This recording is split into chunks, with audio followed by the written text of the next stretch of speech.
మీకు అర్ధరాత్రి 12 గంటలకి కళ్ళొస్తున్నాయా?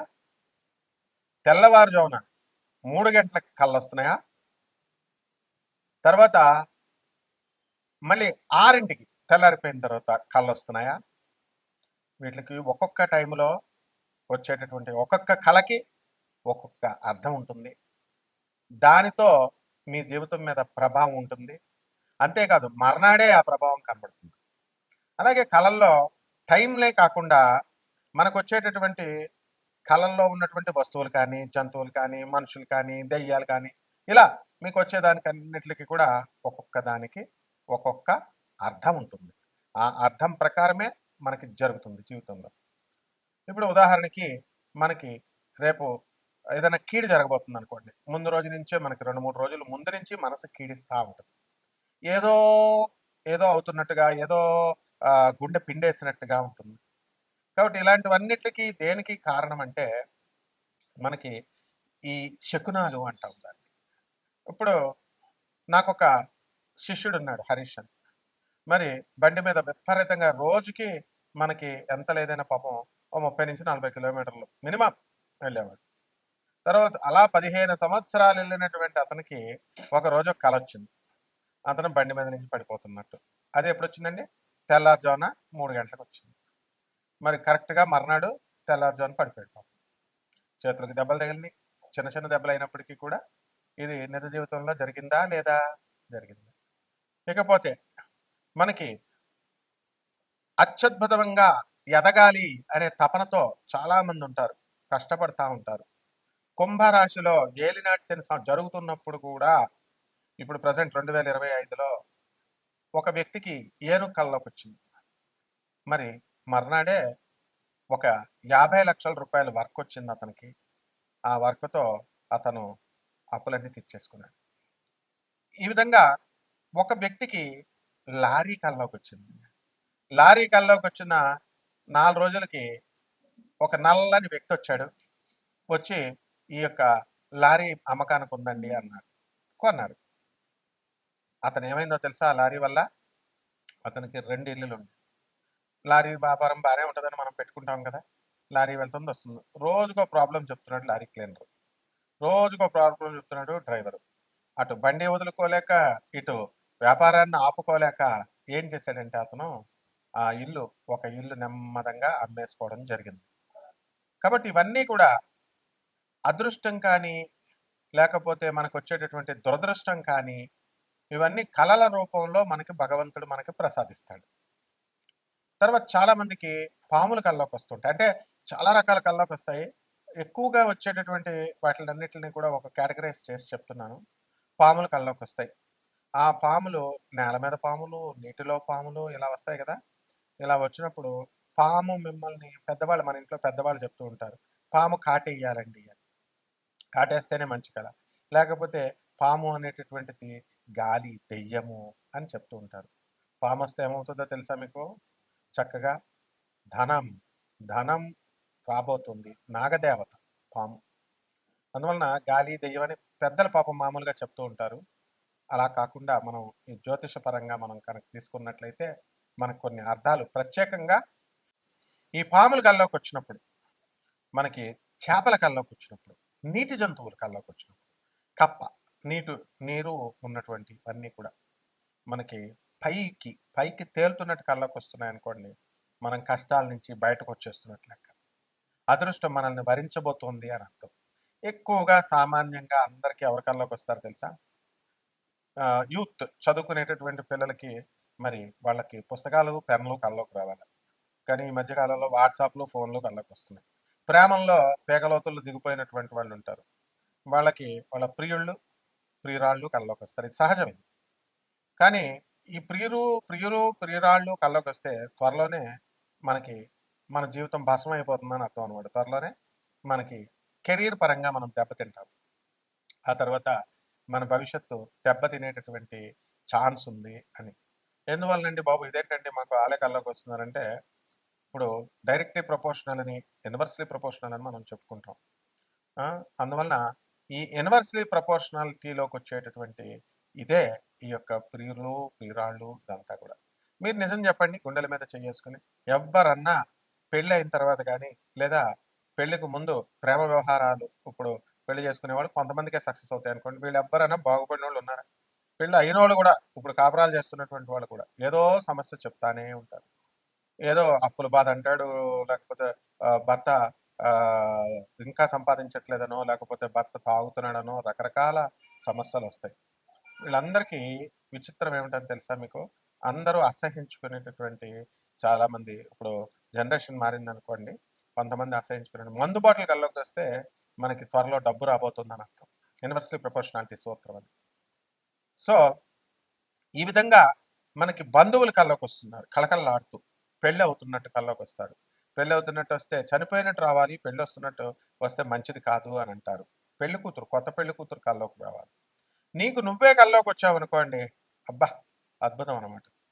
ఆ తర్వాత త్వరలో కుడి కన్ను కొట్టుకోవడం అని ఉంటుంది.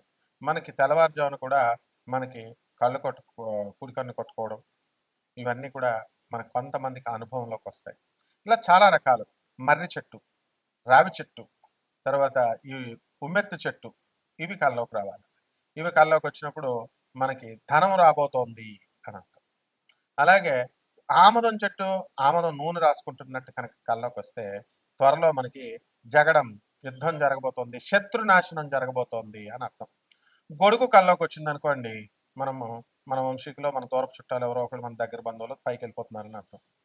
ఇక చెప్పులు కల్లోకొచ్చినాయి అనుకోండి, మనకి త్వరలో కష్టాలు పోతున్నాయి అని అర్థం.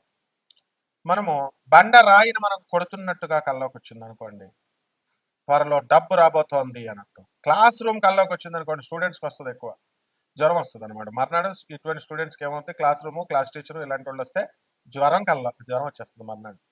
కానీ వాళ్ళ యొక్క భవిష్యత్తు ఆ కాంపిటేటివ్ ఎగ్జామ్లో ఏదైతే రాస్తున్నారో అటువంటి వాళ్ళకందరికీ కూడా జాబ్ రాబోతోంది అని. కాబట్టి ఏరోప్లేన్ ఎక్కినట్టు కల్లోకి వస్తే చాలా మంది పెద్దలు మనోళ్ళు చెప్తారు ఇంకా పైకి వెళ్ళిపోతున్నట్టే అని. కాదు, విదేశాలకు వెళ్ళిపోతున్నారు అని అర్థం. ట్రైన్ కల్లోకి వచ్చింది అనుకోండి, మనకి త్వరలో మనం ఒక పొలం కొనబోతున్నాం అని అర్థం.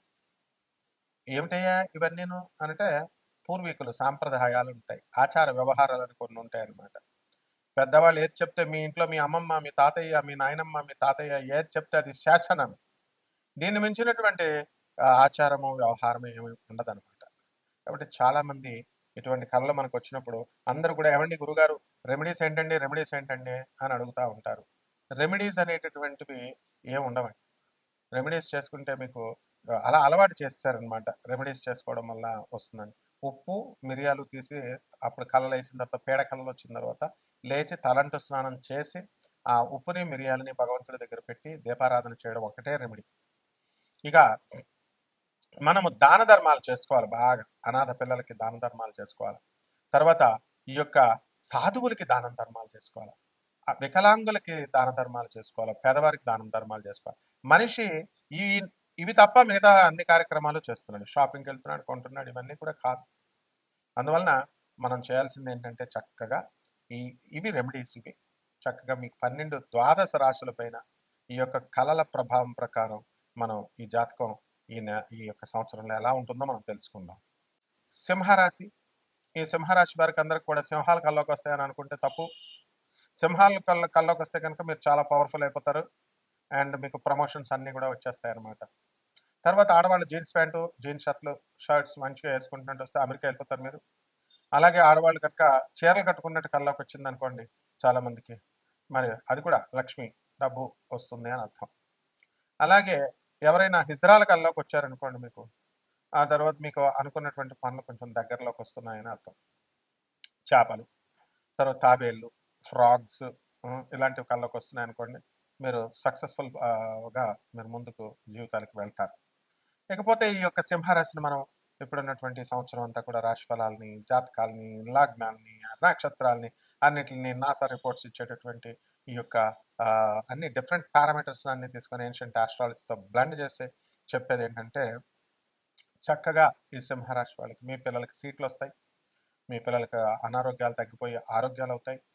మీరు ఫారిన్ కంట్రీస్ నుంచి ఇండియాకి రావడం, ఇండియన్స్ ఉన్న వాళ్ళు ఫారిన్కి వెళ్ళడము, ధనం ఖర్చు పెట్టుకొని చక్కగా విదేశాలు అన్ని తిరగడము, ఇవన్నీ కూడా జరుగుతాయి.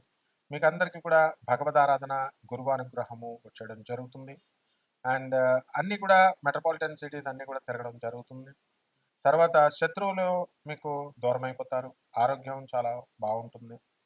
అలాగే ఈ యొక్క సింహరాశి వారికి అందరికీ కూడా పార్ట్నర్స్, లైఫ్ పార్ట్నర్స్ అనే కాదు, లేకపోతే మీరు అప్పిచ్చినటువంటి బిజినెస్ పార్ట్నర్స్ వీళ్ళు ఎవరైతే ఉన్నారో అటువంటి వాళ్ళతో కొంచెం మీకు ఇబ్బందులు కలగడానికి అవకాశాలుంటాయి.